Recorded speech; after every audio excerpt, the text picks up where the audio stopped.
Hello বন্ধুরা, good morning. Welcome back to my channel simply Sangeeta. আমি সঙ্গীতা শুরু করছি নতুন দিনে নতুন আরও একটি ব্লগ। তো আজকে অনেক সকাল থেকে আমি ব্লগটা শুরু করিনি, বেশ মাঝামাঝি থেকেই আমি স্টার্ট করলাম।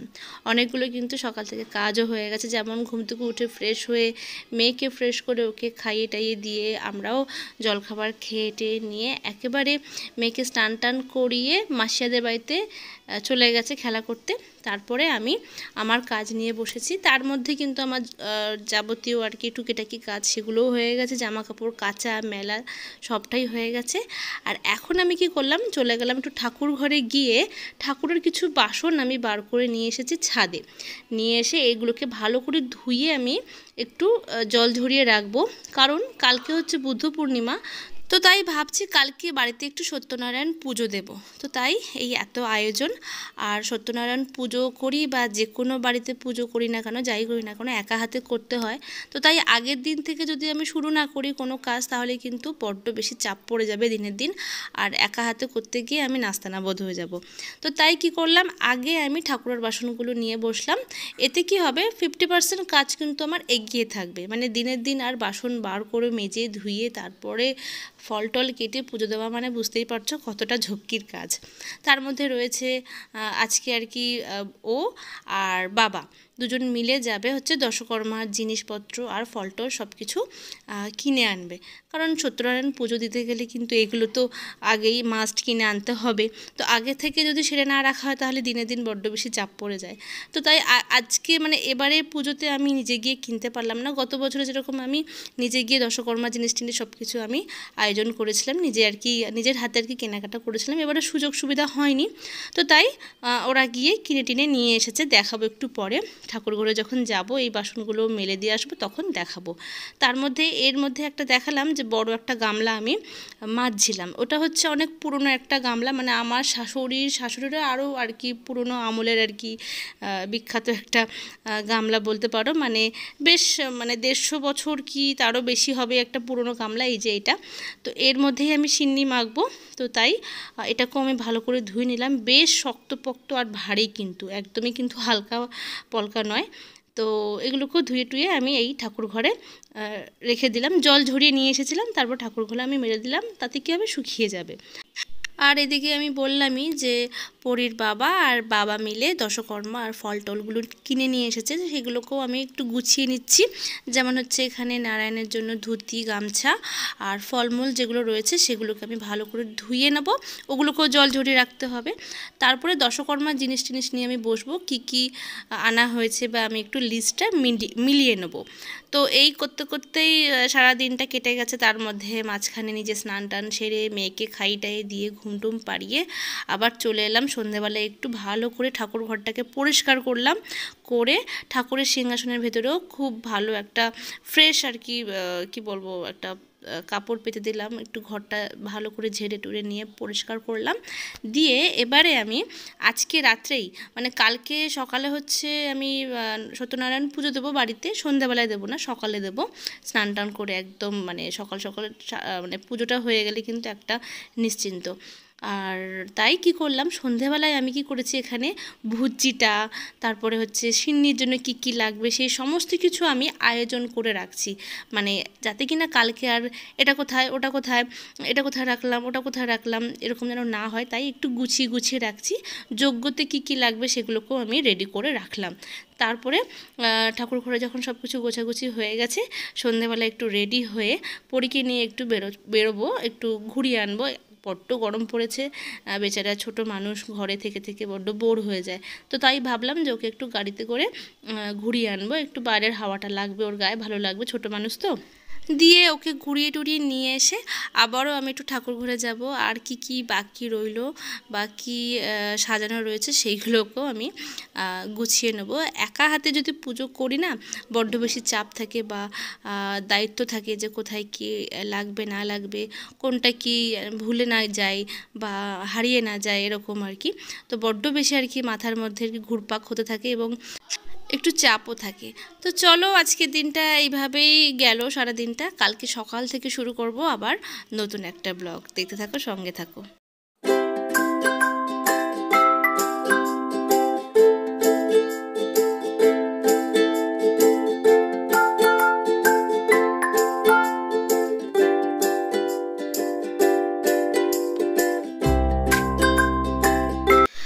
হ্যালো গুড মর্নিং, চলে এলাম সকাল সকাল একদম স্নান টান সেরে ঠাকুর ঘরে।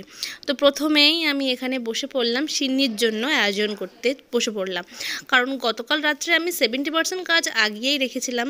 সিন্নির জন্য যা যা লাগবে সেগুলোকে আমি রেডি করে রেখেছিলাম, যজ্ঞের জন্য যা যা লাগবে সেই সমস্ত কিছু আমি দশকর্মার লিস্ট দেখিয়ে একদম মিলিয়ে জায়গায় জায়গায় রেখে দিয়েছিলাম, যাতে কিনা সকালে আমার এতটুকু দেরি না হয় বা খুঁজতে না হয়। তো এরপরে আমি ফল টলগুলো কাটবো, ততক্ষণ বাবা চলে গেছিলো বাজারে। সন্দেশ, ফুল, মিষ্টি, দই এগুলো সব নিয়ে এসেছে, সেগুলোকেও আমি সুন্দর করে গুছিয়ে দিয়েছি। ফল টল আমার সমস্ত কিছু কাটাকুটি হয়ে গেছে। অন্য দিন তো আমি ঘরটাকেও বসিয়ে দিই, এবারে আমি ছেড়ে দিলাম, কারণ ছোট বাচ্চা আছে। মাঝখানে আমি আবার মেয়েকে স্নান করালাম, ওকে তুললাম, ঘুম থেকে তুলে স্নান টান করিয়ে একদম নিয়ে চলে এলাম। মা মাঝখানে একটুখানি ওকে জলখাবার, সকালে যে জলখাবার ওকে খাইয়ে দিয়েছে। আর এদিকে ঠাকুরমশাই চলে এসেছেন, 10টা বেজে গেছে, 10টা একটু বেশিই বেজেছে, তো 10:30 ওই 10:20 এরকম হবে। তারপরে উনি এবার বাকিটা করছেন। আমি বাকি যতটুকু আমি আমার হাতে যা ছিল মানে টুকিটাকি আমি সমস্তটা এগিয়ে রেখেছি, যাতে কিনা এতটুকু লেট না হয়, দেরি না হয়। সুন্দর করে কিন্তু সিন্নির জন্য ফল টল কেটে রেডি করে রেখেছি। দেখতেই পাচ্ছ সব কিছু আয়োজন একদম যতটুকু পেরেছি করেছি। এবারে সুন্দর করে বাড়িতে সত্যনারায়ণ পুজো শুরু হবে।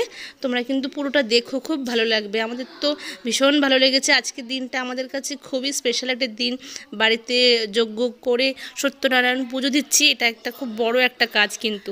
আর সবথেকে বড় কথা, এই পুজোর, এই সত্যনারায়ণ পুজো হোক বা বাড়িতে টুকিটাকি যে পুজোই করি না কেন, একদম আমি নিজের হাতে আয়োজন করি। একটু কষ্ট হয়ে যায় বটে, কিন্তু খুব ভালোও লাগে, মজাও লাগে।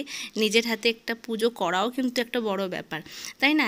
সত্যি কথা বলতে একদম আমি নিজের হাতে পুরোটা আয়োজন করি, একদম নিজের হাতে ফল থেকে শুরু করে, ফল কাটা থেকে শুরু করে জোগাড় জানতে সমস্তটা। হ্যাঁ, বাবা আর ও হয়তো বাজার টাজার করে দেয়, কিন্তু সমস্ত কিছু ধুয়ে টুয়ে কেটে কুটে নেওয়াটাও কিন্তু একটা বড় কাজ, তাই না?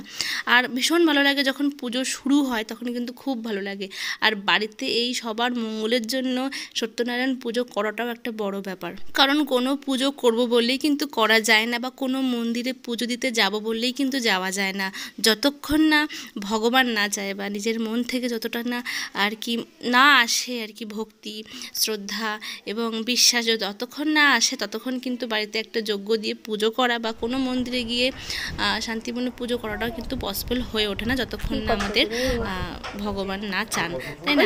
যাই হোক, সুন্দর করে যোগাযোগ করে নিয়েছি। আর এই পুজো করার মেন উদ্দেশ্য কিন্তু হচ্ছে আমার সংসার, আমার পরিবার যাতে ভালো থাকে, সুস্থ থাকে, সবার যেন মঙ্গল কামনা করতে পারি, আমি এটাই বলতে চাইবো। এবং সবাই যেন সুস্থ থাকে। এই নারায়ণ পুজোর মানে হচ্ছে কিন্তু সুস্থ থাকা।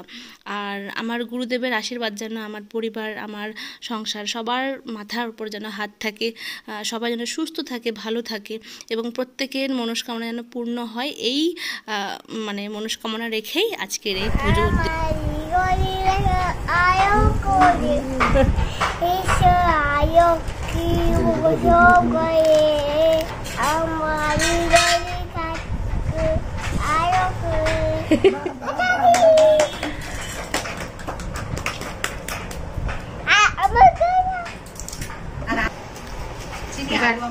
করো 1 2 3 স্টার্ট। আলু আমার আলু, ওটা বেশি ভালো পারে। ভুবন ভরা নমো শুচি, নমো শুচি, নমো শুচি।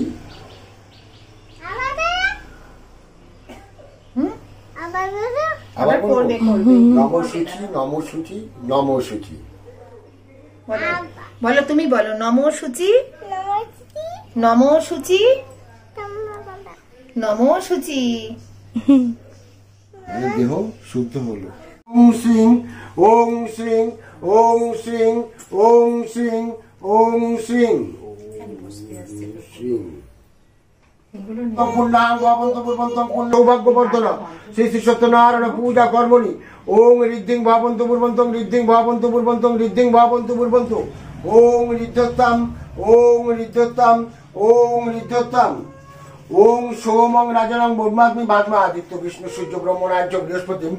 ওং স্বস্তি নন্দ বিদ্যশ্রবা, স্বস্তি না পূষা বিশ্ববেদা, স্বস্তি নস্তর কারিষ্ঠনেমি স্বস্তি না বৃহস্পতি ধাতু ওং স্বস্তি ওং স্বস্তি ওং স্বস্তি ওং স্বস্তি ওং স্বস্তি। আসুনি সে উঠে চান ধান করে তার জন্য না গত বছর না না মামামকে নিয়ে উঠে বসেছিল।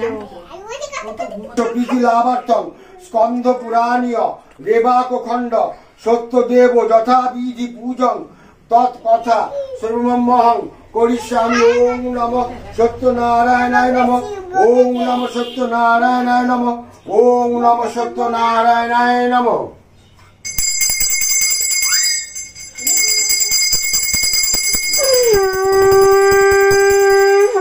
ওং দেব দেব সংকল্প সিদ্ধ শুভায় ভবতু।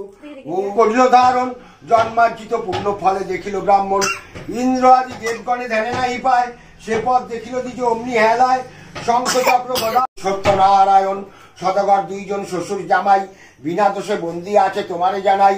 রজনী প্রভাত কালে দুই সদাগরে দন 10 গুণ ধন দিয়া তুষিবি আদরে বলিতে বলিতে হইল মোহন মূরতি স্বপন দেখিয়া ওঠে ভরত ভূপতি। প্রভাতের কালে রাজা চলে কারাগারে মুক্ত করি উভয়ে কোলাকুলি করে রাজা কহে ক্ষম সাধু না জানি বিশেষ লহতরি লহধন যাও নিজ দেশ কহে সাধু নরবর তব দোষ নাই ভাগ্য দোষে ভুঞ্জি পদ ছায়া তবে সত্যনারায়ণ দয়াবান হয়ে ধরে পূর্ণ করিতরি রোজ ত্যাগিয়ে অপত্যের লাগে মানি সহস্রেক টঙ্কা ধনে মদ মত্তে হয়ে ত্যাগিয়াছ শঙ্কা আমি সত্যনারায়ণ ভুলিয়াছ পূজা তাই দোহে 12 বর্ষ রাজপুরে সাজা। এই বলি প্রভু যদি হইল অন্তর্ধান সহস্র সুবর্ণ তোরা বাঁধল তখন দেশে আসি পূজা দেবে মানুষ করিয়ে তাড়াতাড়ি উপনীত হইল দেশে গিয়ে সদাগর গৃহে চলে আনন্দ করিয়া সত্যদেবে পূজে সাধু হরিশ হইয়া প্রসাদ লইল সবে। গেলে ওগো প্রাণনাথ হাই কি অকস্মাৎ কোথা গেলে প্রাণনাথ একবার দেহ দর্শন না দেখিয়া তোমা মুখ বিদরিয়া যখন প্রবশিল ঘর বাণিজ্যে শয্যা যত তাহা বা বন্ডিব কত দ্রুত বয়ে নাই এর নফর হাজার যে টঙ্কা দিয়ে আপন বান্ধব লয়ে ভোগ দিল সত্যদেব সদন পূর্ণ। সকাল থেকে না খেয়ে পুজোয় বসেছি। আমার মেয়ের হঠাৎ করতে ওর ফল খিদে পেয়ে গেছে, তো ওকে বেদানা আর লেবু দেওয়া হয়েছে। ও খাচ্ছে এবার আমাদেরকেও খাওয়াচ্ছে আর বলছে খাও খাও আরাম করে খাও। তো যাই হোক, ও তো ছোটো মানুষ বোঝে না। এবারে আরতি হবে।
এই যে খুব সুন্দরভাবে আমাদের পুজো সম্পূর্ণ হয়েছে। এবারে খুব সুন্দর করে আমি সিন্নি মাখবো আর ফল প্রসাদগুলো সবাইকে দেব আর কয়েকটা বাড়িতে প্রসাদ বিতরণও করব।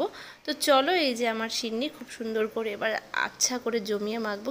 এখানে কিছুটা সন্দেশ দেবো, এখানে কিছু আরও একটু ফল দেবো, দিয়ে মেখে দেবো কাঁচা দুধ দিয়ে। তোমরা কে কে সিন্নি খেতে ভালোবাসো অবশ্যই কিন্তু কমেন্ট করে জানিও। আমিও কিন্তু খুব ভালোবাসি, তবে হ্যাঁ, হাতে চটকানো বা কোনো রকম হাতে মাখা প্রসাদ আমার ভালো লাগে না, তাই আমি এই চামচ দিয়েই মানে হাতা দিয়ে সুন্দর করে মাখছি। পুজো শেষ হতে হতে প্রায় দুপুর 1টা থেকে 2টো বেজে গেছিলো। তারপরে ফল প্রসাদ মেখে সবাইকে দিয়ে খেতে খেতে ওই দুপুর গড়িয়ে যায়, যার জন্য আমাদের আর দুপুরে লাঞ্চ করা হয়নি। নাহলে আমাদের দুপুরে আজকে লাঞ্চ হতো আলুর দম আর হচ্ছে পোলাও। আর সেটা আর হয়নি, আমাদের সবারই পেট ভার ছিল। আর সিন্নিটাও দুর্দান্ত মাখা হয়েছিল, নিজে মেখেছি বলে বলছি না, খুব টেস্ট হয়েছিল, সবাই বলছিল, আমি নিজেও খেয়ে দেখেছি, খুব ভালো হয়েছিল। যাই হোক, তারপরে আমরা এই খেয়ে আর কি, এটাই আমাদের দুপুরের লাঞ্চ হয়ে গেছিলো। তো এই খেয়েই আমরা মোটামুটি সবাই রেস্ট নিয়ে সন্ধেবেলায় আমরা একটু ওই লুচি আলুর দম খাওয়া হয়েছিল। তো এই ছিল আজকে সারা দিনের ব্লগটা। আর খুব সুন্দর করে আমাদের বাড়িতে সত্যনারায়ণ পুজো হলো, তোমরা দেখলেই, সবাই খুব মজা করে আমরা সিন্নি প্রসাদ খাচ্ছিলাম, সেটারই একটুখানি ক্লিপ তোমাদের সাথে শেয়ার করলাম। দুপুরে পুজো টুজো সেরে একটু রেস্ট নিয়ে নিয়েছিলাম, তারপরে একদম চলে এলাম সন্ধেবেলায়। আর যা বলেছিলাম যে সন্ধেবেলায় একটু লুচি আলুর দম খাওয়া হয়েছিল, কারণ যেহেতু আমাদের দুপুরে লাঞ্চ করা হয়নি, আর ও যেহেতু অফিস থেকে ফিরেছে, তাই ওকে আমি প্রসাদটা দিলাম। তো এই ছিল আজকে সারাদিনের ব্লগ। কেমন লাগলো তোমাদের অবশ্যই জানিও, ভালো লাগলে লাইক করো, কমেন্ট করতে পারো, তোমাদের কাদের এরকম সিন্নি খেতে ভালো লাগে অবশ্যই কমেন্ট করে জানিও। দেখা হচ্ছে পরের নতুন ব্লগে, ততক্ষণ তোমরা সবাই ভালো থেকো, সুস্থ থেকো। আর যারা নতুন দেখছো আমার চ্যানেলটি, নতুন সদস্য, তারা কিন্তু সাবস্ক্রাইব করতে ভুলো না, সাবস্ক্রাইবের পাশে থাকা বেল আইকনে ক্লিক করে রেখো, তাহলে কি হবে, যখনই আমি নতুন নতুন ভিডিও আপলোড করব সবার আগে তোমাদের ফোনে নোটিফিকেশন চলে যাবে। তো এই ছিল আজকের জন্য এইটুকুই, টাটা, দেখা হচ্ছে পরের নতুন ভিডিওতে।